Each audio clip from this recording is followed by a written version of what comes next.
तर मनसेच्या मेळाव्यावर राऊतांनी टीका केलेली आहे। मनसेचा मेळावा म्हणजे भाजपच्या मित्रपक्षाचा मेळावा असं राऊतांनी म्हटलेलं आहे। मनसेच्या मेळाव्यावरती ही टीका आहे आणि संजय राऊतांच्या या टोल्याला अविनाश जाधव यांनी उत्तर देखील दिले आहे। पाहूया। राज ठाकरे यांचा पक्ष सध्या भारतीय जनता पक्षाचा मित्रपक्ष आहे। आता मित्रपक्षाचा भाजपच्या मित्रपक्षाचा तो मेळावा आहे, त्याच्यामुळे त्यांची भूमिका मी पाहतो ही भाजपा धर्जनी किंवा मोदी अमित शहा यांना धरून असते।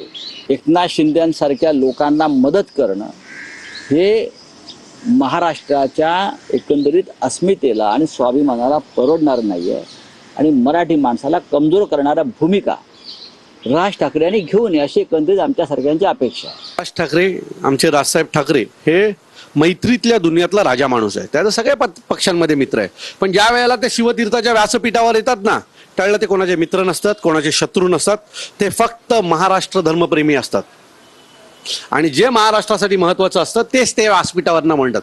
हे काय माहिती, याला सकाळी उठून भोंग्यावर बोलण्याशिवाय दुसरं काही काम नाहीये।